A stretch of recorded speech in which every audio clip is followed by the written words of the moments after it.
مصطفى أبو البرايا شرفا وهو حبيب مجتبى وهو الذي مقل صلى الله عليه وسلم صلى الله عليه وسلم صلى الله عليه وسلم. eléyìí náà la fi ń kíra wa lówùrọ̀ tèmi tí í ṣe ọjọ́ kẹwàá oṣù kọkànlá ọdún 2019. JCMC Ayọ̀dèjì Sodiq Ọlálékan yín náà rèé, ọmọ wọn ní pọnripọ́dà ọkọ̀ gbogbo ìlú ńlá. Èmi àdé máa sọ pé bí ìlú bá tóbi tó ju China lọ lágbàáyé, ìlú dádì tèmi ń lọ̀gá gbogbo wọn rí ń ṣe ẹ̀wọ̀n ń bọ̀ fún ọ̀rọ̀ ìmọ̀ àti ìkan tó ṣá olùkọ́ àlà ìlú rèé mo lé téńté mo mú jọba mo falala mo fi joyè mo jì tó o bá gbìyànjú tó ṣe mí pẹ̀lẹ́ wàá lówó àti tó o gbìyànjú tó ṣe mí pẹ̀lẹ́ wàá bímọ tó o bá gbìyànjú tó ṣe mí pẹ̀lẹ́ ọ̀rọ̀ rí yóò tòrò bí omi àfàárọ̀ pọn omi àfàárọ̀ pọn kò tòrò bí omi ìyálẹ̀ta ọ̀yá bínú ọmọ ẹranko ya ayọ̀ ẹ wo tá a bá ti rí sọ̀rọ̀sọ̀rọ̀ báyìí àwa yìí tó sọ̀rọ̀ mọ́ ṣùgbọ́n gẹ́gẹ́ bẹ́ẹ̀ ṣe mọ̀ pé ìṣe wa àárínilóde àbèrè òun náà la fi bẹ̀ yẹn la fi bẹ̀rẹ̀ ọmọ Dàrú lórílẹ̀ ẹ ti ń wò wá láti Egypt amaki yín o peace be upon him yìí tá a gbà wọlé yẹn àtọ̀dọ̀ Bintu Rasul Ajia Mariam Ajegbe ibi tó ti kí ànábì wa Muhammad sallallahu alayhi wa sallam oṣù ànábì náà la wà yìí oṣù kẹ́ oṣù gẹ̀ torí pé gbogbo ọjọ́ bíi tuntun ni ní ọ̀dọ̀ ànábì wa adúpẹ́ sallallahu alayhi wa sallam baba salamu alaykum. Wa alaikum salam wa rahmatullahi wa barakatuh. Inú wa dùn wípé àgbẹ̀yìn wá bíbí àkọ́kọ́ mo ní bàbá ẹ jẹ́ máa bọ̀ wá báyìí ní Dára ká ní kẹ́ẹ̀tù gbogbo àwọn irinṣẹ́ yín kẹ́ẹ̀tù máa tó ẹlẹ́ máa kó kẹ́ẹ̀tù máa tó yín ní Allahu Akbar Allahu Akbar inú wa dùn wípé a pè yín ẹ sì dá wa lò ọmọ kékeré ara mi ẹ sì tún dá wa lò alhamdulilayi alamin. Wọ́n ní àwọn Yorùbá wọ́n ní ẹnu oníkan náà láti gbọ́kàn ẹnu ọlọ́fà òun láti gbọ́mọta àwọn ò tún lè tó dárúkọ bàbá èmi ò tó yín dárúkọ ṣùgbọ́n mo fi ànábì wa Muhammad mo fi wẹ́kọ̀mù yín sórí bàbá ta ni a gbé wá torí àwọn èèyàn lè ti máa dá òtún ká lè mọ̀ wípé òdú náà ní ẹ̀yìn sáì mọ̀ fọlọ́kọ ṣùgbọ́n ká lè mọ̀ wípé bàbá gẹ́gẹ́ òun là gbé wá fúnra wọn. Orúkọ mi ni Alhaji Abdulrauf Ali tí à ń jẹ́ mùdírù ilé kéwú tí à ń pè orúkọ ẹ̀ ní Markazul Ilmi wal Adabil Islami orílẹ̀ Gàmù Lagos. Orílẹ̀ Gàmù Lagos Markazul Ilmi wal Adabil Islami. Bọ́n ṣe sọ́hun ní fún tàwa tá a dúró nílé kéwú dáadáa tá a sábà yìí òun náà ní pé ilé kéwú tó láàmì láaka tí kọ́ ni bá a ṣe ṣèdè lárúbáwá bá a ṣe kọ́ ni bá a ṣe hùwà pẹ̀lẹ́ bá a ṣe mọ ẹ̀sìn lọ́nà rọrùn tí ò ní sọ wípé kó o takò yá tí ò ní sọ pé kó o takò bàbá ilé kéwú tí kọ́ ni bá a ṣe gbègbè sí ayé ẹni òun náà ni bàbá ti wá ilé kéwú tó ní mímọ̀ tó sì náwọn èèyàn tó ní mímọ̀ nínú bàbá ẹ káàbọ̀ sà yóò ti tó bí ọdún mélòó tẹ́ ẹ ti bẹ̀rẹ̀ iṣẹ́ yìí. Ní àánú Ọlọ́run ni pé orí sáyìn náà ni wọ́n bí wá sí. Allahu Akbar. Mọ́ gẹ́gẹ́ bí ìfisí àmì ọdún yìí ń ló pé 30 ọdún tí a ṣe wàlímà àkọ́kọ́ ní ilé kéwú náà. Allahu Akbar. Tí ń jẹ́ 1989. 1989. Tábà tiẹ̀ ti bí mi ń gbọ̀n níṣẹ́ máa rìn ní. Allahu Akbar. Allahu Akbar. Ayé pé èmi àti ilé kéwú yín òun náà lájọ ń sọjọ́ òbí òun náà lájọ ń sọ anniversary òun náà ni. Mo kọrin kan nígbà tí Dàrú orílẹ̀ ìyẹn ilé kéwú bàbá wa Ọláwùmí nígbà tí wọ́n ń ṣe 40 years nígbà mo ní 40 ọdún òkèrè nígbésí ayé èèyàn 40 ọdún òkèrè o nígbésí ayé èèyàn fọmọ ẹ̀dẹ̀ tó bá fi ilé ayé ọ̀hún ṣe rere. Allahu Akbar bàbá pé ẹ kọ́kọ́ tiẹ̀ kọ́kọ́ ṣe wàlímọ̀ ẹni tí ó fẹ́ ṣe wàlímọ̀ fọmọ ṣé láyé ìgbà ọ̀hún tó yẹ pé bí wàhálà náà fi ń kọ́ ọmọ ń gbọ̀ ọ̀hún èmi ò tó tàn pa ọ̀ ìwọ́n ní ọmọdé yóò bá tàn yóò bá àrùn bá àròbá òun náà sì ń bàbá àtàn ẹni tó fẹ́ kọ́ọ̀yàn sí wàlímọ̀ fún yàn ṣé ọdún gangan náà pọnà bẹ̀rẹ̀ láti kọ́kọ́ bẹ̀rẹ̀ àwọn ọjọ́ pé ká tò ká rí tò àwọn ọjọ́ ká tò kó ṣe bíi pé kò fẹ́ tò ṣùgbọ́n torí bọ́ọ̀lù níbi tí ń mú ní lọ àwọn ni pé ọdún táwọn kọ́kọ́ ṣe wàlímọ̀ àkọ́kọ́ láyé gbọ̀n bá mo bá tiẹ̀ ní sí wàlímọ̀ yóò tiẹ̀ kọ́kọ́ lo bí ọdún mẹ́wàá àbọ̀dún márùn-ún lè kéwú alhamdulilayi bàbá kí ni àfojúsùn yín nígbà ọ̀hún tẹ̀síwá wò pé kéwù yìí èmi náà máa kọ́ yàn kí ni àfojúsùn yín nígbà ọ̀hún. àfojúsùn ni gẹ́gẹ́ bí ẹ̀kọ́ tí wọ́n kọ́ wa pé Rasulullah sallallahu alaihi wasallam ó sọ wípé khayrukum man ta'allama al-Qur'ana wa 'allamahu ẹni tó lóore dùnú yín òun náà lẹni tó kọ́ ẹ̀kọ́ Al-Qur'an ìgbà tó kọ́ tán ó tún wá fi mọ ẹlòmíì. yìí náà ni àwọn náà wá dún lórí láti rí pé afẹ́ká jẹ́ ẹni tó lóore gẹ́gẹ́ bá ní Muhammad ti kọ́ ẹ̀. sallallahu alaihi wasallam. ẹni tí ó sì dáa náà ni ẹni tó nímọ̀ ìgbà tí yẹn bá mọ̀ kó tún fi mọ ẹlòmíì káwọn náà bá lè jẹ́ ẹni tí ó máa bẹ́nu olóríire. bàbá nípa àwọn wo sùnsùn ìpè kí làwọn ní àwọn ti ní ìmọ̀ yìí káwọn náà wá mọ̀ fi kọ́ àwọn èèyàn káwọn náà lè bàa jẹ́ ẹni tó jẹ́ oore kílẹ̀ yìí gangan ní lọ́wọ́ iṣẹ́ kílẹ̀ mọ̀ ọ́n ṣe àwọn èèyàn wo gangan náà ń jẹ àǹfààní lára nǹkan tẹ́ ẹ mọ̀ yẹn àwọn èèyàn mélòó ń lẹ wúlò fún èmi náà ń bira ni àwọn èèyàn mélòó mo ti wúlò fún lórí iṣẹ́ tí mo yàn láàyò bàbá Ọlọ́run ti wà pẹ̀lú yín látàná ó wà pẹ̀lú yín lẹ́nu yóò tún máa wà pẹ̀lú yín tó bá tóbi lọ́la. bàbá nígbà tẹ́ ẹ wá bẹ̀rẹ̀ kí làwọn nǹkan tẹ́ ẹ bá pàdé lójú ọ̀nà. ó lè pé ní iṣẹ́ dáwà kò ní iṣẹ́ náà èèyàn láti bá wọn pàdé lóríṣiríṣi bí kí àwọn ọmọ wa lè kéwú lẹ́yìn kí àwọn òbí wọn láwọn ará wọn ṣẹ́ lọ́la gbogbo orú bẹ́ẹ̀ ló máa ṣẹlẹ̀ tó tún wá kan yí pé àwọn oríṣiríṣi àwọn míì náà tí gbogbo ọ̀sẹ̀ máa sọ tán alẹ́ láti faradà kí ẹ lè ní àṣeyọrí ní tìtorí pé ibi tí à ń lọ ọ̀dọ̀ Ọlọ́run ni a lójú pọ̀ pé òun ló ní ẹ̀san lọ́dọ̀ àṣẹ kó san án lẹ́san a gbọ́dọ̀ wo nǹkan kan tí a bá ń bá pàdé lọ́jọ́ bí i so ìgbà míì àkọ́kọ́ ń kọ́ àwọn ọmọ yìí ní ìtọ́jú pé ní àgbà nǹkan kan ní ọwọ́ wọn gẹ́gẹ́ bí owó lè pín wọn ò yá tí ó kọjá tí èmi nìkan lè máa dá wọn pọ̀. ó pé kẹ́ tó gba àwọn èèyàn tí wọ́n ràn yín lọ́wọ́. àti ń ràn án lọ́wọ́ yìí bó ṣe pé ní ohun tá a fún wọn náà. wọ́n sáà jẹun wọ́n níyàwó ńlé. gbogbo ti wò ó mọ náà àtàn láti fún wọn. ibi kan sí láti máa rí ọ̀dà àwa bẹ̀rẹ̀ pẹ̀lú $1. Allah $1. ẹ mọ iye tẹ́ ń san lówó sùkúù ń sìn bàbá ẹ tẹ̀síwájú. $1 la bẹ̀rẹ̀. ọmọ mi gan náà yóò tún jẹ $1. kí ni $1 lè rà ládùúgbò yín bí tẹ́ ẹ wà yẹn báyìí. àwọn rí ẹlòmíì tó pé nínú àwọn òbí ọmọ tí wọn bá ní kí wọn lọ gbọ́ wá àwọn tó wà ní ètò yẹn á ní kí wọn máa lọ títí tó fi wá jẹ́ sí wípé anìkan lọ gbọ́ wá lọ́wọ́ ẹ̀ so bàtà àwọn àfáà tún wá dá wọn padà òbí yẹn sọ pé ó wá Ọlọ́run wá ní pé kémi ó jáde láti lọ lè wá àwọn ọmọ kan tí wọn ò wá ilé ìgbà náà ní wọn ń sọ pé ó dùn tóun bá mi tóun bá mi ní òun fẹ́ gbá mi lójú ní ìjọ náà àdúpẹ́ lọ́dọ̀ Ọlọ́run ṣe wọ́n ṣe bẹ́ẹ̀ fún ju bẹ́ẹ̀ fún lọ́fà ànábì Muhammad sallallahu alaihi wasallam lórí pé ní ànábì náà ń pè wọ́n pé ẹ wá mọ̀ ẹ wá kọ́ ẹ̀kọ́ ọ̀tọ̀ lọ́hùn ẹ wá kọ́ Al-Qur'an ẹ wá gba Ọlọ́run ọba gbọ́ pé ọ̀kan sì tó ní. ìgbà tí wọ́n tún bá ti ṣe fún ànábì wọ́n láti ṣe fún ẹ̀ fáwa náà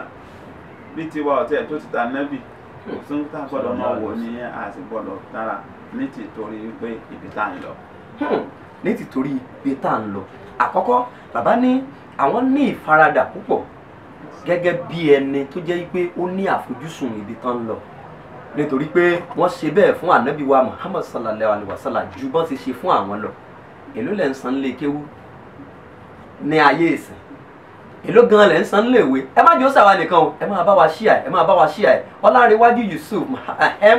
Abdulhafiz Fọlárọrí Barrister Ibrahim Abutowi ọ̀rọ̀ ẹ̀pọ̀ ọmọ bàbá rẹ̀ ẹ máa bá wa ṣíà ẹ gbogbo ibi tẹ́ ẹ bá wà ẹ má jẹ́ ó ṣàwa nìkan ẹ má jẹ́ ó ṣàwa nìkan Ọlọ́run mọ̀ wà pẹ̀lú yín àbó gbàdúrà fún wa ká tó kú omi lẹ́nu ṣùgbọ́n ẹ mọ̀ yí pé nígbà àwọn bàbá báyìí wọ́n ṣòro gbé jáde ṣùgbọ́n bá a bá ti wá gbé wọn jáde nǹkan tí bá ń bẹ lọ́kàn wa gẹ́gẹ́ bí iṣẹ́ tán rán wa pé ká máa jẹ́ pé ká máa sọ pọ́lọ̀ ń wà lẹ́yìn wa àwa náà gbọ́dọ̀ béèrè lọ́wọ́ wọn ní tìtorí pé kíni kó sì pa á ní nǹkan kan tá a fẹ́ lò ń bẹ̀ ṣùgbọ́n ìrírí báyìí àwọn àgbàlagbà wọn ló ṣàgbà ọgbọ́n òun náà ni nítorí pé bíyàn bá ti ní ìrírí yóò mọ fi ṣe òdiwọ̀n gbogbo nǹkan ayé rẹ̀ ni bàbá nígbà tẹ́ wá bẹ̀rẹ̀ yẹn ẹ rí àwọn ìrírí lọ́lọ́kùn ìjọkan kí wá gan ló fún yín ní ìgboyà àníṣe yìí ṣe ẹ mọ̀ ní question mi yẹn bíi abc ló dàbí pé ní àbí ló fún yín ní ìgboyà nígbà yẹn ₦1. أعوذ بالله من الشيطان الرجيم بسم الله الرحمن الرحيم. أنتم فعلوا بيانا ومن يتوكل على الله فهو حسبه. Ọlọ́run ní ẹnikẹ́ni tó bá gbé ara lé o fọwọ́ àsìbò òun náà ti tó fún ẹni tàn Ọlọ́run ó tó Ọlọ́run tó wa Qur'an rabbi kafana wa fihi dawmal kifaaru lillahi namdi wa namshi sabahuna wal masau nítorí nígbà náà nù pé ó dà bẹ́ẹ̀ bá ti rò ó Qur'an rabbi kafana Qur'an Ọlọ́run bá ní ó ti tó wa torí pé gìnà láfàkàrà bá dà ó náà ní ọ̀rọ̀ tó lè pé òsì òní sílẹ̀ yẹn tó ẹni tó Ọlọ́run bá dẹ̀ rọ̀ lọ́rọ̀ yìí pé kí ó ní ìwà àti ìmọ̀ tó ní ìwà tó ní ẹ̀kọ́ eléyìí máa fàkọ́dà ṣe kò sàfẹ́kùn kankan ẹ̀gbọ́n ẹnikẹ́ni ẹni tó bá ti pé ní azahab goat nínú kójọ ṣùgbọ́n kò sí mímọ̀ kò sí ẹ̀kọ́ wà máa yà náà là ṣe à kò rí nítorí ò rí nǹkan kan kò ní nǹkan kan ṣùgbọ́n ẹni tó bá ti pé ẹ̀kọ́ ń bẹ ìmọ̀ ń bẹ lára rẹ̀ làmúyẹ́ kò dà ṣe à nítorí ò sàfẹ́kùn kankan àìsàfẹ́kùn kankan yẹn ìyẹn náà fún wa nígboyà ìgbé iṣẹ́ yìí a máa ṣe ọba tó wá fún àwọn tìṣáájú láṣeyọrí yóò bá wa náà láṣeyọrí. Allahu Akbar ètò fún yín ní ìgboyà nìyẹn Allahu Akbar kẹ̀kẹ́ ẹ wo bọ́n ṣe tó ìpè béèyàn bá ní ìmọ̀ tó sì ní tó wá jẹ́ pé àwọn nǹkan tí wọ́n kó bá jẹ́ pé ẹranko ní bá ń darí tímọ̀ náà bá ti wá ń bẹ fún tó sì fi Kùránì tó fi sì gbẹ́kànlé tí òfin lára ara kankan sì gbẹ́kànlé yóò mọ láṣeyọrí lórí gbogbo nǹkan tó bá dáwọ́lé lórí ni àwa náà kí ló ń bà wá lẹ́rù lórí nǹkan tá a gbé dání kí gan-an ní fún wa ní ẹ̀mí wípé àṣẹ ń pààtì ni àṣẹ yẹ ìṣe mi náà ó sì ṣàṣeyọrí ìdí rẹ̀ kí ni ṣe wá bẹ̀ kí ni fún wa ní pé ń ṣe wá ní ìlà ìlò ẹ wo bí bàbá bọ́ ṣe ṣàlàyé fún wa gbogbo ẹ̀yin tí ẹ ti ń jọ ìwà gbogbo yín pátápátá láàárín o Alhaji Àfọlábí Yahya ẹ ṣé adúpẹ́ Habib Ọpẹ́yẹmí Abu Mutaminat ẹ ṣé gidigidi wọ́n ní alhamdulilayi Mutmainat ok wọ́n ní alhamdulilayi wọ́n ní pé àwọn dúpẹ́ fún Ọlọ́run lórí ìgbésí ayé bàbá alhamdulilayi bàbá nígbà tẹ́ wá bẹ̀rẹ̀ yẹn yóò ti tó bí ọmọ mélòó tó ti jáde nílé kí òye báyìí 30 years ẹ mọ ìbéèrè ń dàbí ìpérí mi gangan ò pé kí mo ṣe béèrè ṣùgbọ́n a gbọ́dọ̀ béèrè gan ni. ọ̀pọ̀ mi lè sọ nǹka wọn báyìí ṣùgbọ́n Ọlọ́run máa nǹka wọn ẹ wo ibi tí bàbá bá ṣe dé. Ọlọ́run mọ̀ nǹka wọn. alhamdulilayi ṣé ilé ìkéwò yín ó máa ń gba àwọn èèyàn láàyè láti lọ lè ṣe bísínẹ́sì ni àbí torí láyé àtijọ́ wọ́n ní sọ fẹ́ ṣe bísínẹ́sì ni fọ́ọ̀mù ó fẹ́ lọ léèwé fọ́ọ̀mù ó fẹ́ kéwú fọ́ọ̀mù bóò ní ilé ìkéwò yín báwo ni ẹ ṣe ń rin àwọn ìrìn àjò yẹn tó ṣe ń rọrùn. ilé ìkéwò wa ní abala bí tẹ béèrè ó pín sọ́nà mẹ́ta aláwọn tó ṣe pé wọ́n tara wá gba kéwú láàárọ̀ kí wọ́n tó máa lọ bí iṣẹ́ à ń kọ́ wọn. alẹ́ àwọn tó ṣe pé ní ilé kéwú pọ́nbélé ni wọ́n ń wá láàárọ̀ ni wọ́n ń wá tí wọ́n dẹ̀ tẹ kó àtún láwọn tó ń sọ pé ọ̀dọ̀ wa gan ni wọ́n ń gbé. ẹ tún ṣe bọ́dì nìyẹn bí aṣọ ilé ìgbé. ọ̀dọ̀ wa ni wọ́n ń gbé tí wọ́n pé wọ́n fi àtàárọ̀ wọn àtọ̀sán wọn àtàlẹ́ wọn àjọ ń wà ní. bí àwọn àbúrò rẹ̀ láti wà pẹ̀lú àná Muhammad sallallahu alaihi wasallam àtàwọn yòókù wọn. so aláwọn kan bẹ́ẹ̀ azẹ láwọn kan tó ṣe pé ní tí wọ́n bá jáde lé kéwú lọ́sàn-án wọ́n lọ bí iṣẹ́ aláwọn míì wọ́n lọ ń tajà gbogbo wọn náà ní ọlọ́mùbọ̀n alálùbáríkà látara ẹ̀kọ́ yìí gbogbo ìgbà tí ẹnì kọ̀ọ̀kan náà sì mọ̀ náà ó ń wúlò fún wọn wọ́n sì ń rí i lò àwọn èèyàn sì ń fún wa ní ìdùnnú wípé kódà ọmọ yín báyìí dáadáa tó ṣe pẹ̀lú mi dáadáa tó ṣe pẹ̀lú mi tó ṣe déédéé títọ́ lọ́hùn àti tànà Muhammad yìí. Ṣe ọdún mẹ́wàá àwọn òpin kí la tí ì rí ṣe àṣogún ọdún àwọn òpin kí la ṣe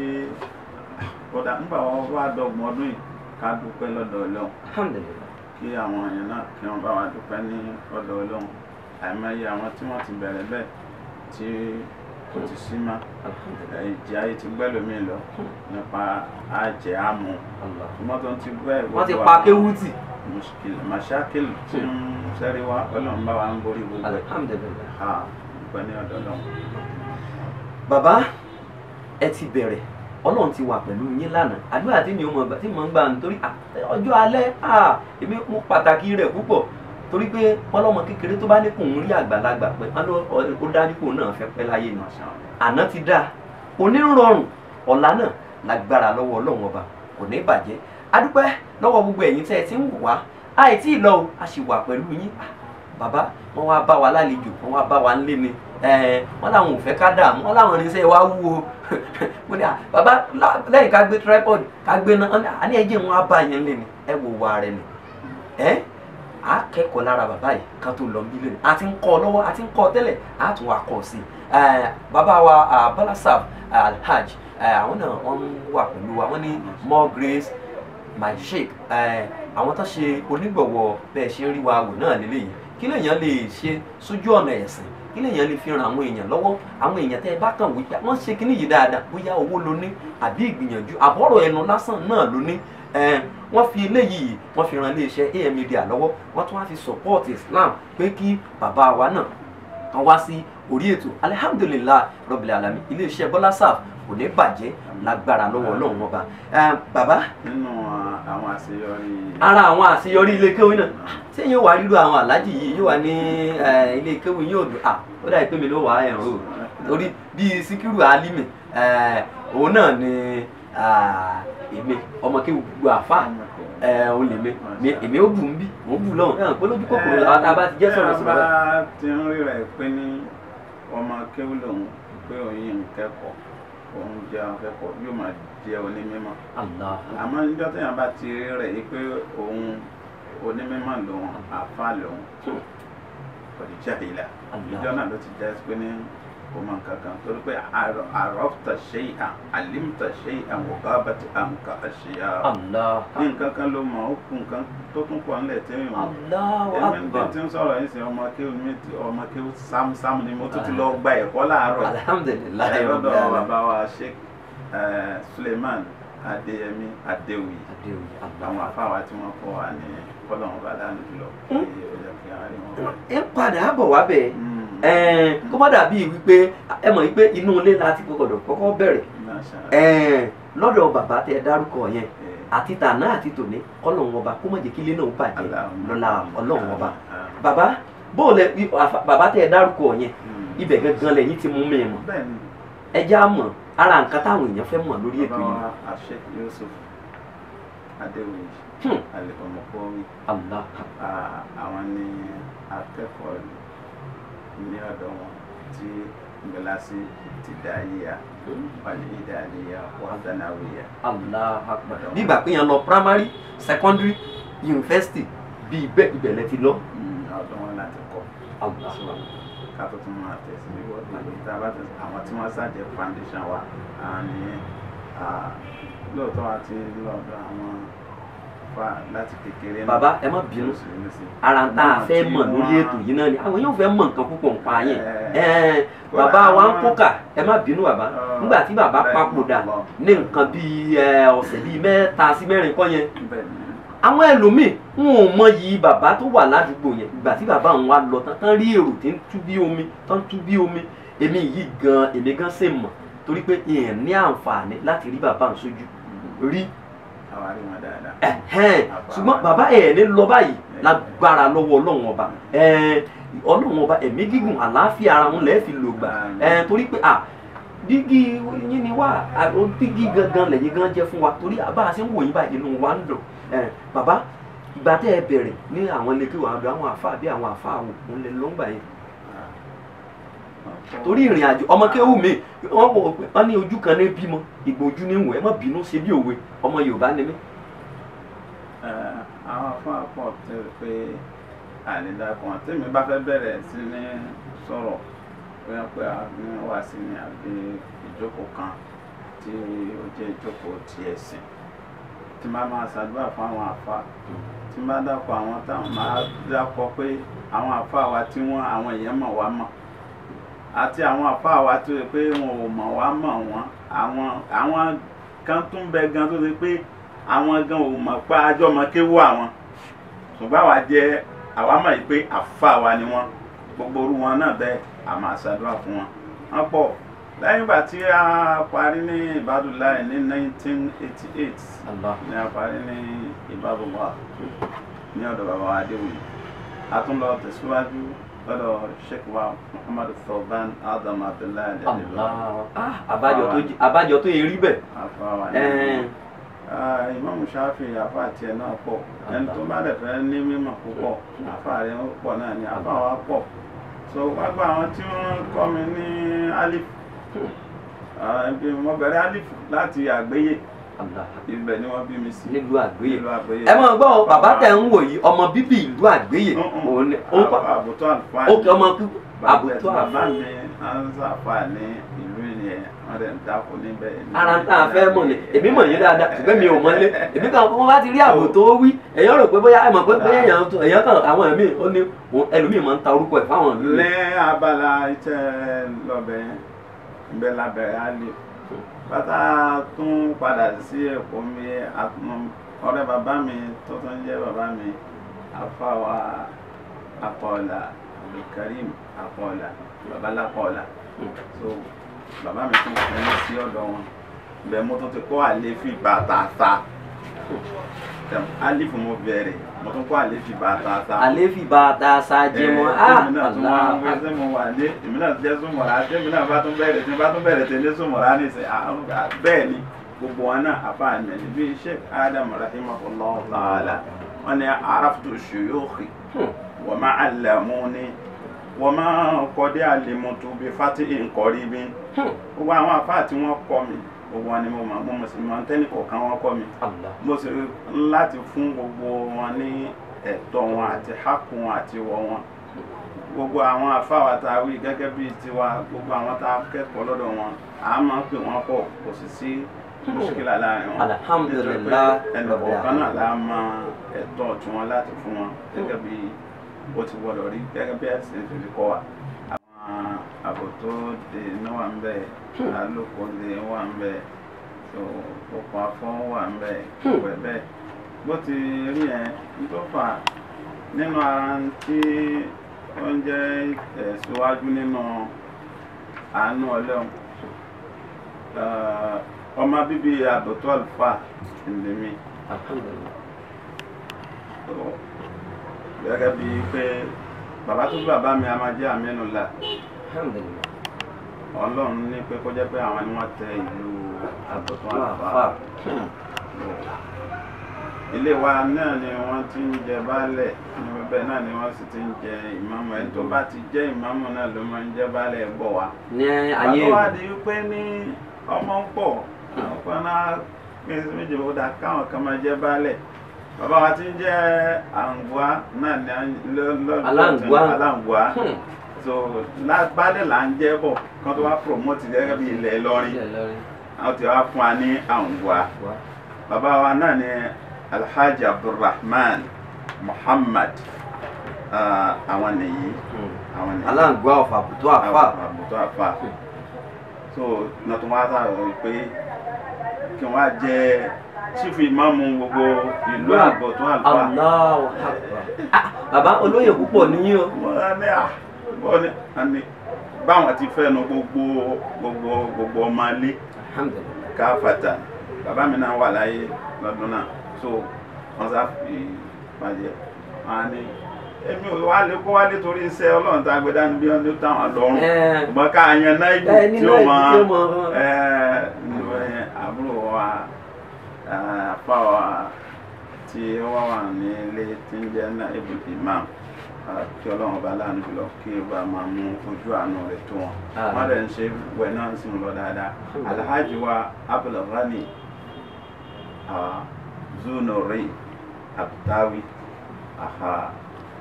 kankan náà ni wá àwọn gangan náà bẹ náà tó tún wá fọwọ́ sí jùlọ pé ní àníwọ̀ ní kò jẹ ìmáàmù ẹ̀yin náà tún wí báwọn mọ̀dà sórí pé ẹ̀gbọ́n mi ni wọ́n jẹ́ ẹ̀gbọ́n mi ni wọ́n jẹ́ ilé kan náà láti mú mi àmọ̀ kan náà láti mú mi. Alhamdulillahi Rabbil alamin. So Aloko dé ìtẹ́rí mbẹ́ Aloko ni a ti wà 40 ọdún ti pé kọjá bá wa ní Aloko. Tó fi di bàbá lálóko. Allahu Akbar. Bàbá mi ní jẹ́ fọ́mà ìmáàmù ní Aloko ni. So kó tó di pé ní Ọlọ́run ní kí ajáde wọn jẹ́ ní ọdún kẹfà ní so kó tó wá di pé bàbá wa yìí wọ́n jẹ́ ìmáàmù. Bàbá wa Ahmad An-Nafawi tábà ni wọ́n. So Ọlọ́run dẹ̀ tún ní pé ká gbọ́ra dé dáadáa kò sí mùsùkìlà láàrin wa Ọlọ́run ṣe dé òpin nìkan àwọn gan náà tó wá sọ pé èmi náà gan kí n tó máa kírun fún wa àná tó ń yọ̀ǹda ẹ̀mí pé àti a sì tafsiri mọ́sálásí Aloko tó jẹ́ ti Aloko ń bẹ̀ ibẹ̀ náà ní ilé kéwú wà ibẹ̀ náà inú mọ́sálásí yẹn náà láti ń kéwú láti lẹ̀ kó tó di pé ní àwọn ọmọ Aloko sáwà sọ pé ní àníṣe ìwọ náà wọn láti ní makan khas tí ó máa jẹ́ makar fún ilé kéwú Ọlọ́run lè ṣe síbẹ̀ náà nínú Aloko náà tí ó já sí pé orí ibẹ̀ tó fi fẹjú nù ó wà ní ó dá wà nísìn àmọ́ bí tá a ti pílẹ̀ sínú kọ́ máa ń kéwú inú mọ́sálásí ni kó tó wá jẹ́ pé ní orí ibẹ̀ náà lọ́lọ́run tuntun wá ṣe fún wa pé tí àwọn ará àdúgbò ń bẹ àwọn tí wọ́n níbẹ̀ náà Ọlọ́run dẹ̀ ní kí wọ́n gbà wá láàyè Ọlọ́run bá kú wa ṣàlékún gbà láàyè fún gbogbo wọn náà. Àmín. Bàbá àwọn èèyàn tẹ́ ẹ ti fi bá tún sọ̀rọ̀ náà a tún rí pé nígbà tá à ń kọ́ ń wò yí pé ilé tí ó ti kọjá yí pé ká máa lọ nù mọ́sálásí nìkan gbogbo ilẹ̀ sí ló ti tán ní àdúgbò ní àbítún lọ sí oko afọ́ lọ́hùn lẹ́tún ṣe tún ní branch ní ọ̀hún yẹn. ní 1989 lára ilẹ̀ tí ní ọ̀hún oko afọ́ ní 1989 lára ilẹ̀ fún ilé kéwú ní oko afọ́ ló jẹ́ pé àfitún ní branch ní lọ́hùn yẹn náà oko afọ́ àwọn torílẹ̀ náà wọn àtàwà fi wálẹ̀. wọn ò fẹ́ bàbá yìí ò gbọ́dọ̀ lọ mọ́ wa lọ́wọ́ báyìí àníjẹ́ lábòtó kan kó lábòtó àníjẹ́ kó ló kó afọ́ àní lórílẹ̀ bí yìnyín gbọ́dọ̀ mọ́ wa. àwọn àbòtó náà lè tó sọ pé ní. àwọn àbòtó náà tó fẹ́ gbàgbà ẹ rí i kó dáa kéèyàn ó dáa bọ́lá wọn bá mi bá dọ́ ọ dáadáa ìwọ náà mọ wùwà dáadáa ẹjẹ́ á mọ kẹ́kọ̀ọ́ lára bàbá yìí. Allahumma warzuqna husnal khuluq àdúrà tá Ànábì tọ́lọ́run sọ yìí pé wa innaka la'ala khuluqin 'azim lẹ́yìn ìgbà tọ́lọ́run sọ bẹ́ẹ̀ fún tán pé ìwọ ló dáa níwà ló dáa ju ìwà rẹ̀ ó ga ní ìwà dáadáa púpọ̀ Ànábì yẹn náà tó kò tún wá rí rẹ̀ yóò tún wá sọ pé Allahumma kama ahsanta khalqi fa ahsin khuluqi bó ṣe ṣe mí tó dá bọ́dì mi dáa tí mo wà ókè báyìí tí ìmọ̀ ẹ̀ tí àfàwà Hasan gbọ́n sábì ti lọ pé ó ní òun ò rí ó lóun ti lo 120 years láyé Allah ó ní wàmá ó ní rú ẹ ó ní gbogbo tó ń ti ń bá bọ̀ wa ahsan minka lam tara qattu ayni wa ajmalu minka lam talid nisa'u wa ahsan minka lam tara qattu ayni ó lẹ́ni tí ó dá ní dídá lam tara qattu ayni kéèyàn ó dá ní ìwà ohun tí rírí wa ajmalu minka kéèyàn tún wá dá lẹ́wà lam talid nisa'u obìnrin kan tí bí ohun ayé sì sọ mí ké má tó ń fi sọ̀rọ̀ yìí ó ti lò 60 years kí Islam tó dé ó tó ti wá lò 60 years ó ti di 120 years lẹ́yìn ìgbà tí Islam dé ojú òun tànà ó tẹ́ nì ẹni tó dàbí rẹ̀ ànábì òsì ẹni tán wá sọ̀rọ̀ ń bẹ́ tán fi ròyìn bẹ́ẹ̀ tọ́lọ̀ ń ròyìn bẹ́ẹ̀ táwọn èèyàn náà ń ròyìn bẹ́ẹ̀ títún wá yẹ wọn náà títún wá jí rẹ bẹ́ẹ̀ sọ́dọ̀ wọn. kàmá àsáǹtà khaliki ìrẹ́ Ọlọ́run bó ṣe ṣe dídá mi ní dáadáa yìí fàásìn kólókì jẹ́ kí wà mí náà tún dà. a tún máa sọ̀rọ̀ àdúrà mi lábẹ́ ẹ̀bẹ̀ yẹn wípé Allahumma saghirni fi ayni wa kabbirni fi ayuni nas. Ọlọ́run má jẹ́ ríra mi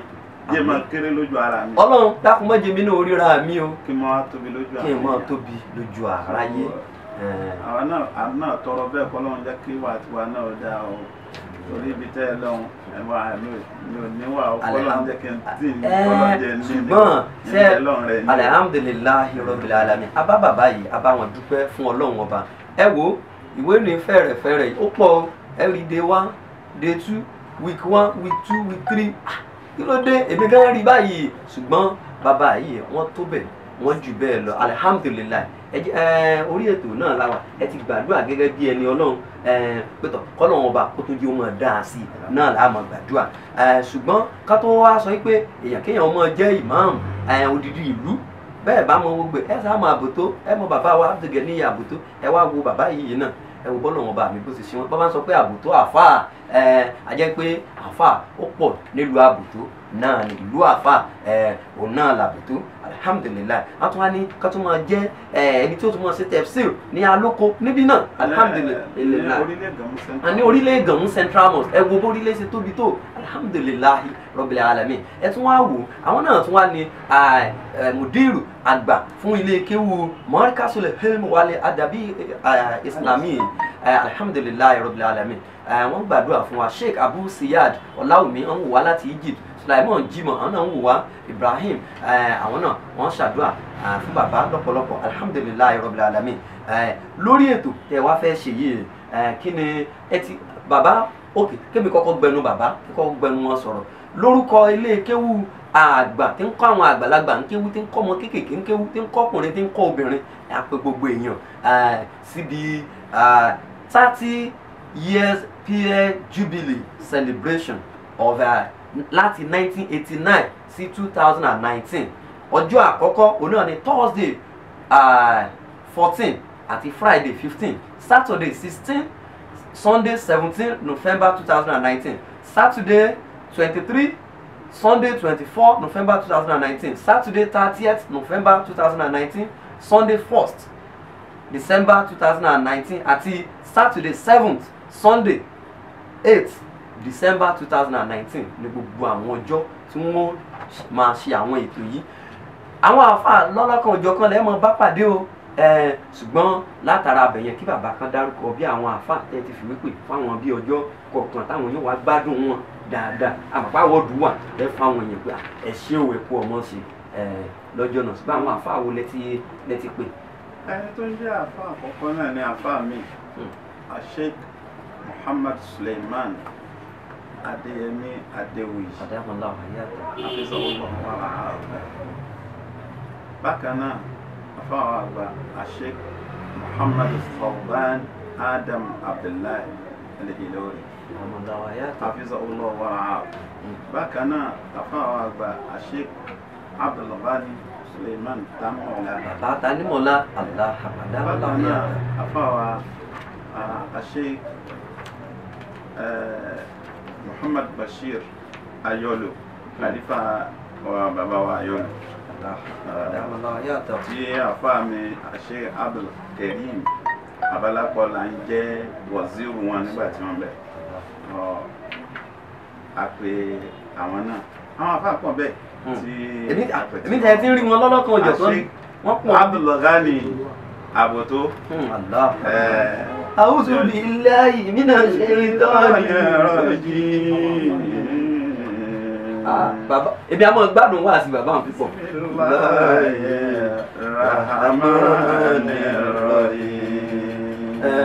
Èmi àmọ́ gbádùn bàbá mo ní àwọn wáàsí wọn lórí AM Media wa dáadáa púpọ̀ gidigidi. Ṣùgbọ́n bàbá ẹ ti wá bí ẹ bá wa tí àwọn èèyàn lọ́rùn dáadáa ẹ sì tún gbàdúrà fún wa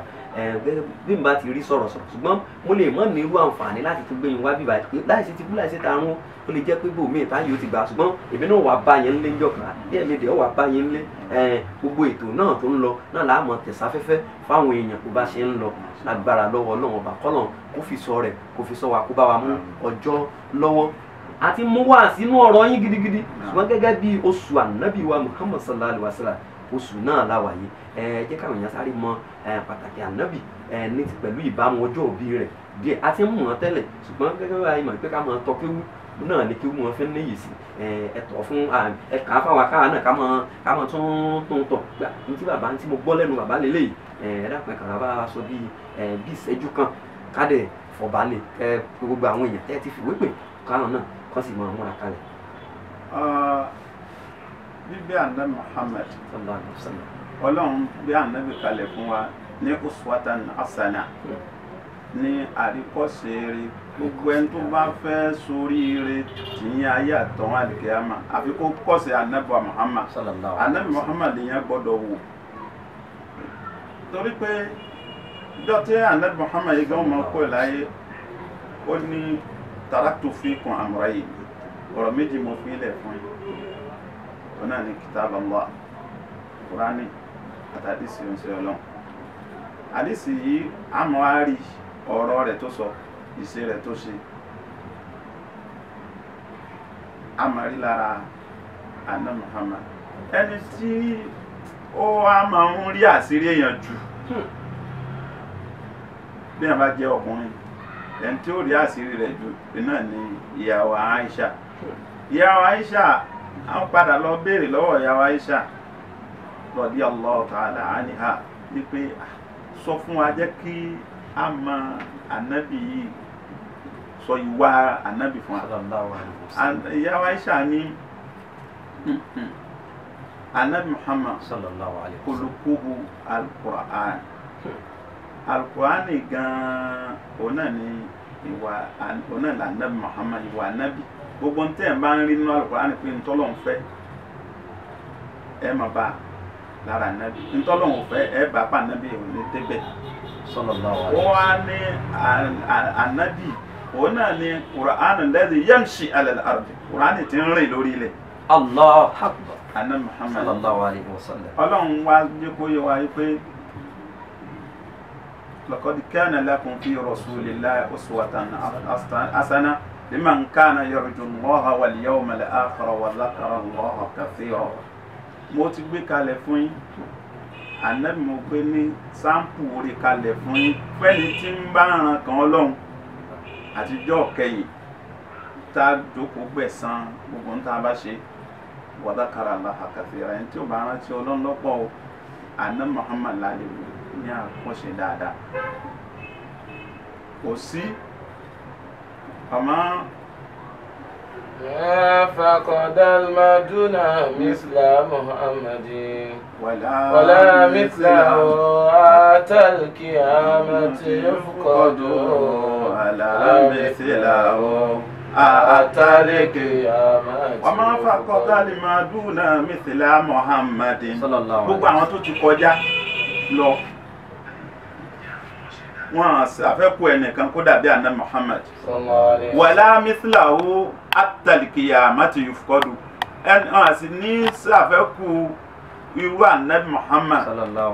títí tí àlìkíyàmọ̀ fi dé torí ẹni tọ́lọ̀ ń kanlẹ̀ ròyìn fún ara ẹ̀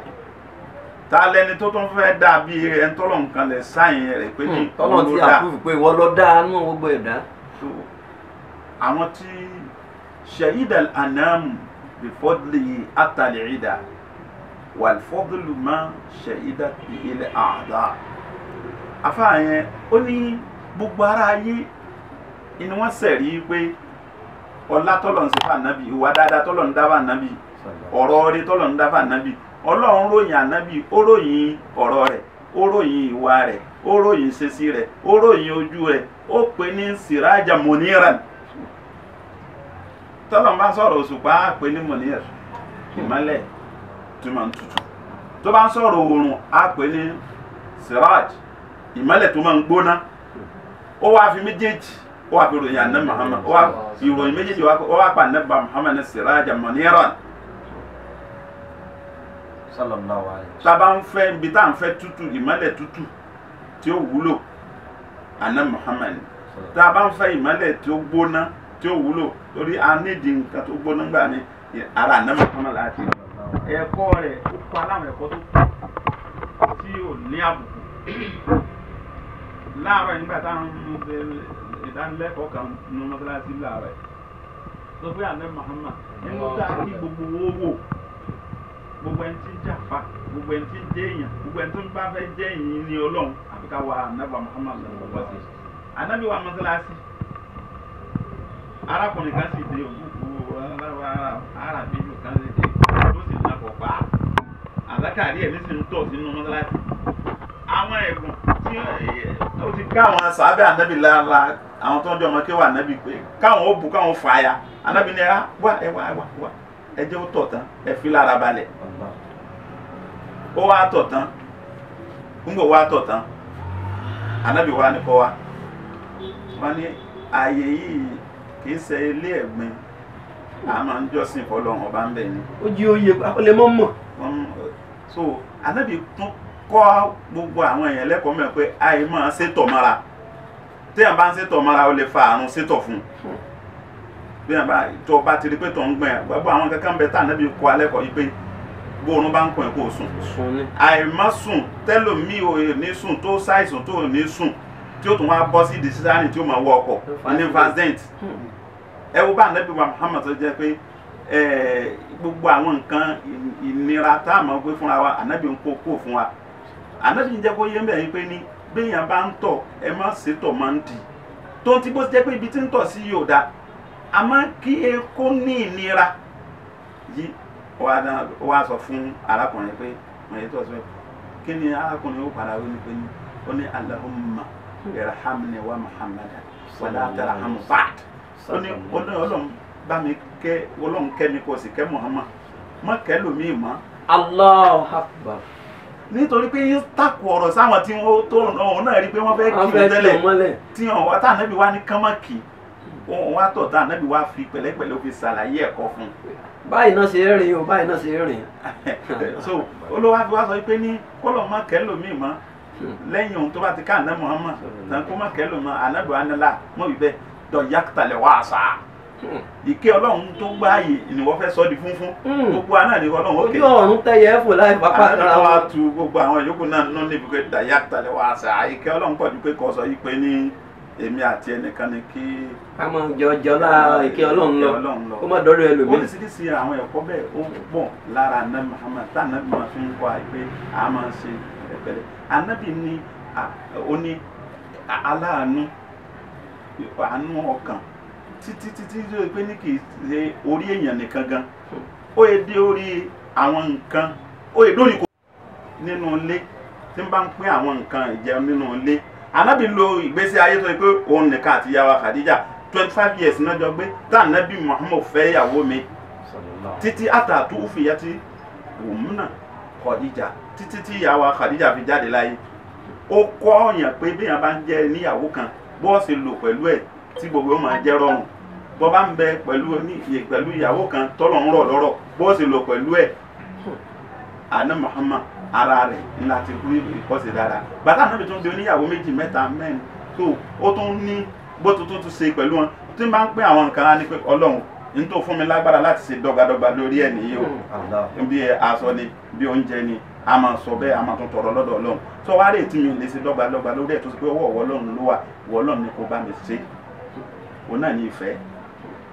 èyí kò sẹ́ni tó lè ṣe dọ́gbadọ́gba lórí ìfẹ́ ṣùgbọ́n Ọlọ́run ọba ló ní ìfẹ́ ọwọ́ rẹ̀ ló wà ó ní máa darí ẹ̀ gbọ́n èyí tó jẹ́ pé a sùn ni o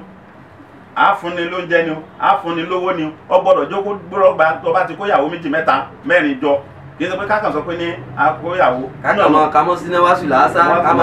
òyìn náà ló dùn lẹ́wọ́ lábẹ́ rẹ̀ ojú. a gbọ́dọ̀ kọ́sì ẹ̀ lára náà Muhammad tó wáyé pa kọ́sì ẹ̀ gbogbo tó lórí orílẹ̀-èdè bá kọ́sì ẹ̀ ìlú ọ̀dà tí lórí ìlú bá kọ́sì ẹ̀ ìlú ọ̀dà ayẹwo ọ̀dà tí ó pé táwọn àfà wọn bá kọ́sì ẹ̀ táwọn ọ̀gá abiṣẹ́ àwọn máníjà abiṣẹ́ tí wọ́n bá kọ́sì ẹ̀ àná Muhammad torí pé gbogbo nǹkan tá à ń wí ńlá ànábì ṣe ànábì jẹ́ ọmọọṣẹ́ ànábì jẹ́ olórí ànábì jẹ́ ọmọ ọ̀dọ̀ gbogbo ẹ̀ ó wá ṣe dáadáa nígbà tá ànábì Anas bin Malik ó lóun jẹ́ ọmọ ọ̀dọ̀ lọ́dọ̀ ànábì aṣáájú àwọn fún ọdún 10 ànábì ò sọ pé sí ọ̀sọ́ rí mo á rí i pé ní bẹ́ẹ̀ ni òun náà tún dá ànábì dá òun náà dá kí àwa náà ó dá gẹ́gẹ́ bí tí a fi ní jẹ́ pé àwọn ọ̀gá ó mọ̀ sọ sí ọ̀sẹ̀ wa kí àwa tá a dẹ̀ wá jẹ́ ọ̀gá náà ká máa lámójúkò tábàlẹ̀ síbẹ̀ ànábì ní ìfaradà ó gbé pẹ̀lú àwọn èèyàn tán fara ní ànábì ó faradà yóò ṣe sùúrù ní àwọn náà àwọn ọ̀jọ̀gbọ́n ní pé ní tẹ́ bá rí èèyàn méjì tí wọ́n bá jọ ṣe tí wọ́n wá láṣeyọrí wọ́n ní ìkan ní àgbémọ́ra fún kejì ni. ọ̀ràn méjì tó bá fi lè láṣeyọrí àbí tí kan nù wọ́n láṣeyọrí ìpè wọ́n jọ mánéjì ara wọn ni. Allah akbar. kí ibi tá a bá ti rí káwọn ṣe sùúrù káwọ gẹ́gẹ́ bí alladhina yunfiquna fi s-sarra'i wad-dharra'i wal-kadhimina al-ghayza wal-'afina 'ani n-nasi wallahu yuhibbul muhsinin. ìṣe yẹn ń bẹ lára ànábì ìníyà wa Aisha fi wò pé kí mo fi lè ròyìn ìwà ànábì fún yín ẹ bá ti ń wo Kùránì ẹ̀rí wà ànábì lára Kùránì iná lọ ànábì náà fi sọ nígbà tí ó mọ lọ nígbà pé gbogbo wa tí wọn náà bá fẹ́ wù àti ṣe tó bá fẹ́ ṣe láti lọ gbé Kùránì wò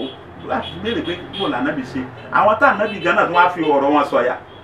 gbogbo àwọn ọmọ kéwà ànábì àwọn ọ̀rẹ́ ànábì àwọn tán bá ànábì jẹ tán bá ànábì rìn tán bá ànábì sùn tán bá ànábì lọ rìn àjò wọ́n mọ ìṣesí ànábì bá ànábì bá mí wọ́n mọ tí ń wí tá ànábì bá ń wò wọ́n mọ tí ń sọ. tó bá sojú báyìí tó bá dorí kodò wọ́n mọ̀. wọ́n ti gbọ́ ohun tó wí àwọn yẹn náà gbogbo ń tàn náà ànábì wá fọ̀rọ̀ tiwọn náà sọ̀yà yìí pé ní ohun tí wọ́n bá ṣe bí ìgbà tó ti pélé mi náà mo ṣe torí pé wọn à ní sin kankan tó bá sojú ànábì tí ò bá da ànábì ó sọ pé ẹ má ṣe tó bá da ànábì ó máa rẹ́ rìn so kádẹ ní sùúrù ká ní ìgbémọ́ra ní dọ́kà ànábì dúró òun pẹ̀lú Sayyidina Abubakar radiyallahu ta'ala anhu nínú ògbóòkú kèfèrí kan bá dé ló bá bẹ̀rẹ̀ sí ní ka Abubakar léèbú 9 ànábì sì ń wojú wọn ànábì sì ń rẹ́rìn ànábì ò sọ kankan kò dá sí Abubakar ò sì tó bẹ́ẹ̀ kó sọ̀rọ̀ pẹ̀lú láti dá ànábì Muhammad dúró àbí kó sọ̀rọ̀ sí ẹ̀gbọ́n òkú kẹfẹ́rìm bá lọ Abubakar tí wàá kún lọ́dọ̀ ànábì ló bá tún dé bá náà tẹ̀ tí kú ó bá tó bẹ̀rẹ̀ sí ní bú ànábì ó ń bú ànábì ìwọ tó ṣe pé wọ́n bú ọ lé ìbú kan ṣoṣo ó bú Abubakar ó ń bú Abubakar ó ń bú Abubakar náà bá fèsì kan lànà bá yí padà ọwọ́ Abubakar bá tún ti bọ́ wípé ọ̀gá mi ẹ má bínú ànábì wa lóhùn bínú ṣùgbọ́n nǹkan tó kàn kàn lára tó fi yí padà ó ní bí bó ṣe dé lákọ̀ọ́kọ́ tí ń bú ẹ ńlọ́lọ́run fi hàn màláìkà méjì ìkan bẹ lọ́tún èyí tí ń bẹ lọ́tún òun wá ń fi gbogbo bẹ́ẹ̀ bú bá ṣe ní kìmí tó bẹ́ẹ̀ ni àwọn oore tí ń kọ́lẹ̀ fún ọ ó sì ń rí màláìkà tó wà ní ọwọ́ òsì rẹ̀ bí ń ṣe ń bú ọ bẹ́ẹ̀ ni wọ́n ń kọ aburú lẹ́ẹ̀lẹ̀ fún òun ìyẹn ń bò tó ń délẹ̀ kejì náà òun tó ń rí bẹ́ẹ̀ amọ́bọ̀ ti fèsì lóhùn bá rí màláìkà méjèèjì mọ́. Sallallahu alaihi wasallam. so ìní pé ní bàbá lè máa lo gbogbo òṣèṣì ànábì àti ti àwọn sàhábà tí wọ́n bá ànábì lò àwọn sàhábà tí wọ́n bá ànábì lò èèyàn gidi làwọn náà èèyàn gidi ni wọ́n fẹ́ràn ànábì púpọ̀ Abubakar tá a dákọ̀ yìí ó fẹ́ràn ànábì dé wò wípé ní fìdálì rasulillahi ummi wa khalati wa ammi wa ali summa nafsi wa maliya ó fi gbogbo ohun tó ní òfin jìn ànábì ọlọ́run náà wá ṣe wọn ànábì náà máa ń sọ̀rọ̀ pé ní gbogbo àwọn tó ṣe dáadáa sí mi ó ní mo rí pé mo dá dáadáa padà fún wọn ìwọ tó ń ṣe dáadáa fún tọ́lọ́jọ́ lórí tó ń ṣe dáadáa fún ẹ tó rí pé ní òun á rí dáadáa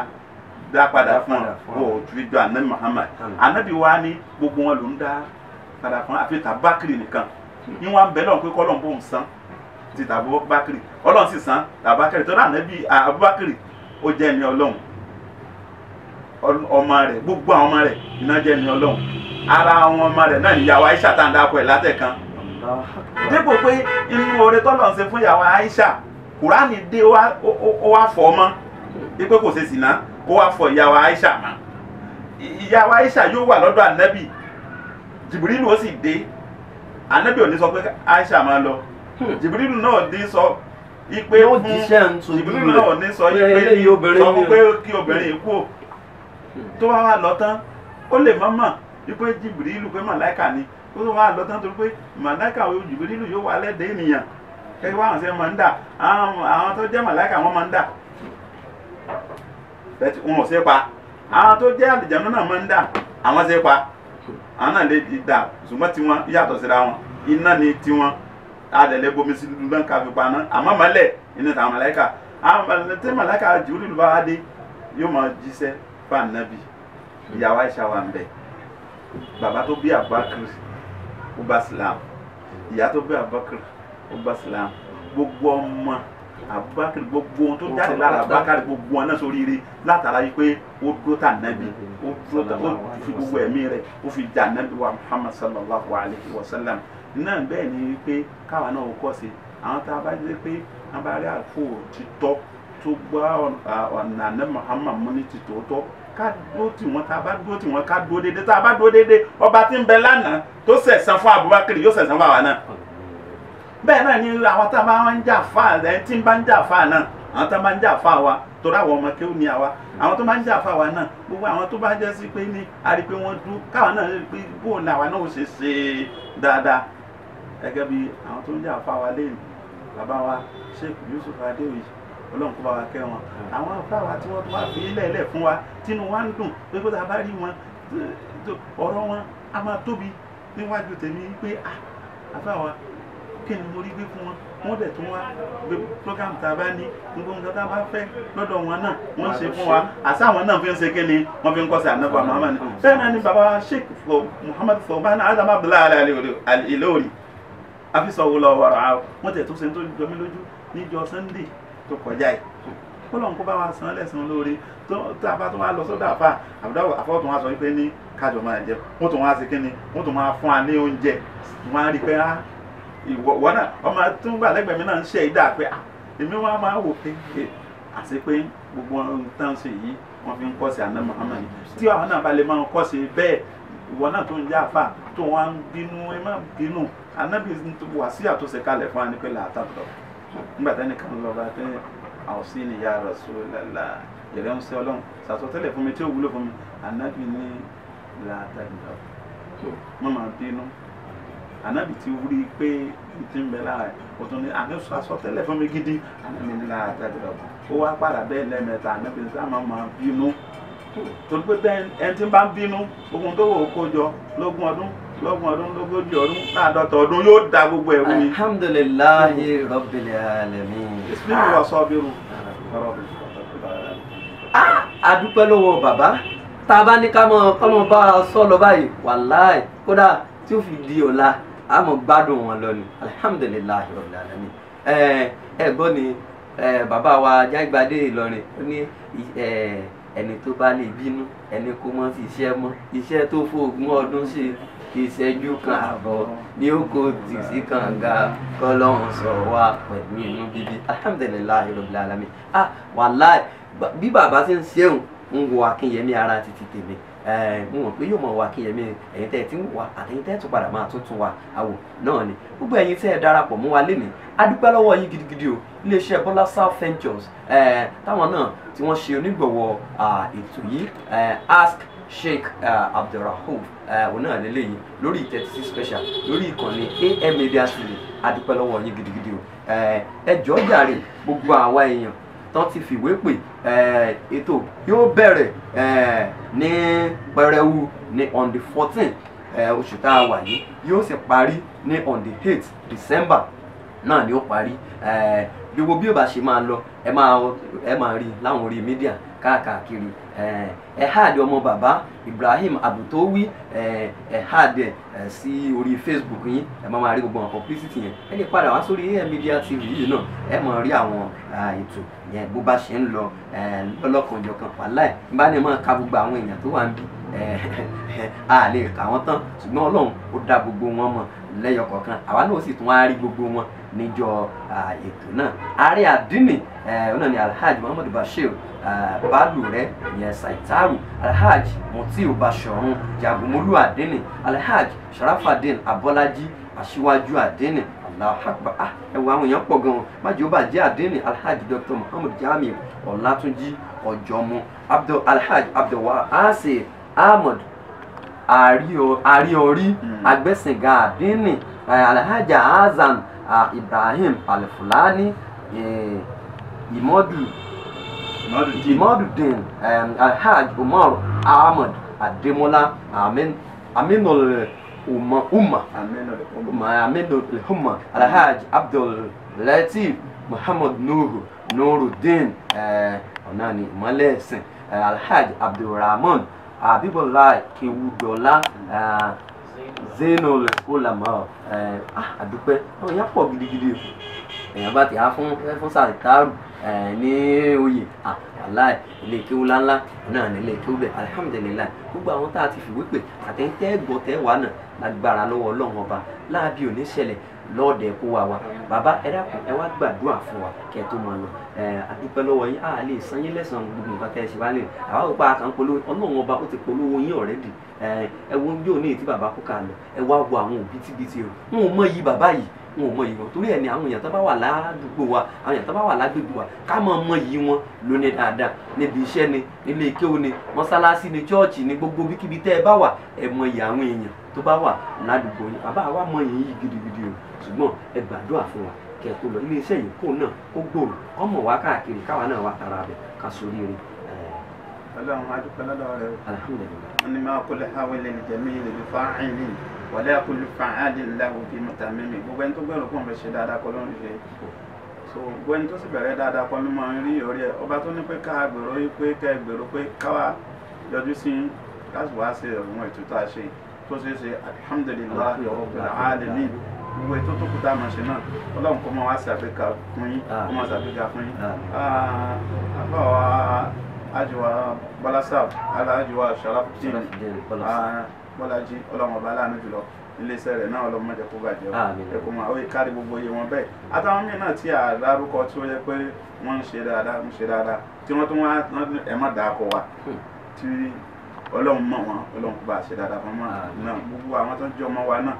àti àwọn tí wọ́n jẹ́ àwọn ọ̀rẹ́ wa náà àti àwọn tí lọ́kùnrin wọn lóbìnrin wọn Ọlọ́run kó bá wa dúró tì wọn má jẹ́ kọ́rọ̀ wọn dojú ìlú wa Nàìjíríà bẹ́ẹ̀ látòrí olórí wa Muhammadu Buhari wọn ká mọ̀ sí pé ẹ jẹ́ ká máa ṣàdúrà ní tá a bá ti ń ṣàdúrà Ọlọ́run máa ṣàmánà wa gbogbo àná káwa náà túnra wa sí táwa náà bá ti dáa Ọlọ́run máa bí ó ti máa kó wa ní sí dáadáa sí fún wa àwa náà ní ká kọ́kọ́ yí padà sí dáadáa ká dẹ̀ mọ́tò àforíjì lọ́dọ̀ Ọlọ́run ọba kí ó gbàdúrà wa Allahumma inna nas'aluka yusran laysa ba'dahu 'usrun wa ghinan laysa ba'dahu faqrun wa amnan laysa ba'dahu khawfun wa sa'adatan laysa ba'daha shaqa'un bi rahmatika ya arhamar rahimin Allahumma la tad'a lana dhanban illa ghafartahu wa la hamma illa farajtahu wa la karbatan illa nafastahu wa la dayna illa qadaytahu wa la maridan illa shafaytahu wa la maytan min amwatil muslimin illa ghafartahu wa rahimtahu ya aziz ya ghafar يا رب العالمين يا عزيز يا غفار يا رب العالمين الفاتحة بسم الله الرحمن الرحيم الحمد لله رب العالمين الرحمن الرحيم مالك يوم الدين إياك نعبد وإياك نستعين اهدنا الصراط المستقيم صراط الذين أنعمت عليهم AM Media Last Multimedia Concept Ọlọ́run wa bá wa gbéga warfa'nahu makanan aliyya warfa'nahu makanan aliyya Ọlọ́run kọ́ láwọn ọ̀tá àwọn tó ga tí wọ́n dín ńláńlá Ọlọ́run kó gbà yín náà láàyè kí ẹ̀yin náà dín ńláńlá bá wa ṣe bẹ́ẹ̀ fún yín Rabbi irham àwọn bí wa Rabbi irhamhuma kama rabbayani saghira Rabbi irhamhuma kama rabbayani saghira subhanaka Allahumma bihamdik ashhadu an la ilaha illa anta astaghfiruka wa atubu ilayk amin. سبحان ربك رب العزة عما يصفون وسلام على المرسلين الحمد لله رب العالمين ọ̀nà lẹ ti gbọ́ yẹn gbogbo ẹ̀yin tẹ́ bá ti ń wo ètò yìí ẹ dákun ẹ máa bá wa subscribe sórí YouTube channel wa ẹ máa bá wa share eléyìí náà kó máa lọ káàkiri àdúpẹ́ lọ́wọ́ bàbá bí a pè wọ́n sì dá wa lóhùn agbára lọ́wọ́ Ọlọ́run ọba àwọn làámọ̀ wá bá àwọn náà ni wọ́n sì tún máa wà fún wa létí dáadáa oníbàjẹ́ fẹ́nì kọ̀ọ̀kan wa àtàwọn tán ní kó dáa fáwa náà wọ́n ní ọmọ kékeré bá ń gbàdúrà fàgbàlagbà òun náà mọ̀ tẹ̀síwájú àtàwọn tán ní kó mọ̀ dáa fún wa oníbàjẹ́ fáwọn náà agbára lọ́wọ́ Ọlọ́run ọba wọn ò bá lé dáadáa o ilé kéwú náà oníbàjẹ́ ẹ má gbàgbé o on the 14 ni ó bẹ̀rẹ̀ yóò sì parí ní on the 8th December agbára lọ́wọ́ Ọlọ́run ọba àjọ wà níbẹ̀ ni agbára lọ́wọ́ Ọlọ́run ọba subhana rabbika rabbil izzati amma yasifun wa salamun ala al mursalin alhamdulillahi rabbil alamin.